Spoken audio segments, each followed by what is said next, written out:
Inamin ni Senate President Cheese Escudero na siya ang gumawa ng resolusyong pinirmahan ng mga kapwa-senador para palitan si Senator Mig Zubiri. Magbabalita si Camille Samonte. When I say sinimulan ko makipag-usap, dahil marami naman at that time na may mga agam-agam. Na lumapit sa inyo, sir. Ano yung sir agam? Huwag na nga, ikaw naman. Mismong si Senate President Cheese Escudero ang umaming siya ang bumuo ng resolusyon para palitan ang liderato ng Senado. Marami raw kasing lumapit sa kanyang mga kapwa-senador. Kaya noong Huwebes ng nakaraang linggo, nag-draft na siya ng resolusyon. Gabi bago yan, dumalo siya sa isang gathering kung saan naroon din sina Pangulong Bongbong Marcos, First Lady Liza Araneta Marcos at House Speaker Martin Romualdez. Pero giit ni Escudero, wala silang kinalaman sa pagpapalit ng liderato. Ang Senate President hindi tinatanggal, nagbibitiw. So hindi na kailangan ng anumang declaring vacant, ganun-ganon. Mula ng ganon para hindi naman seamless pero at least mapayapa at hindi magulo. Matatanda ang 15 senador ang lumagda sa resolusyong palitan si Senator Mig Zubiri bilang Senate President.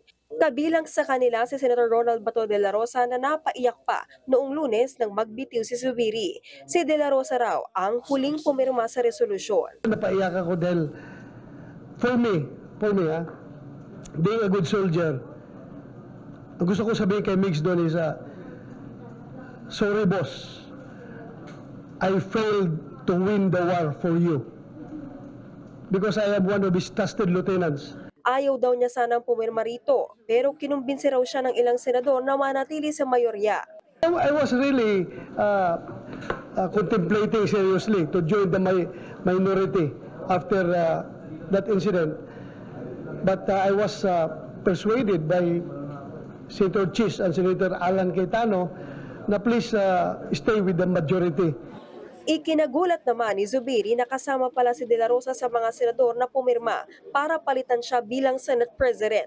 Sa kanyang press conference, may pinatungkulan si Zubiri na naghayag ng suporta sa kanya, pero bumaliktad din pala kalaunan. Then po ako'y dumbfounded. I'm in shock.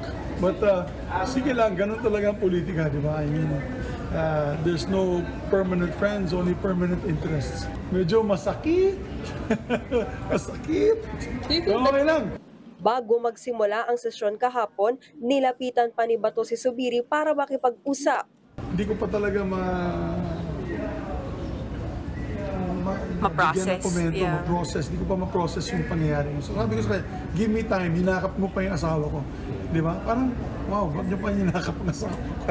Natanong din si Zubiri kung pakiramdam ba niya ay pinagtaksilan siya ni Bato.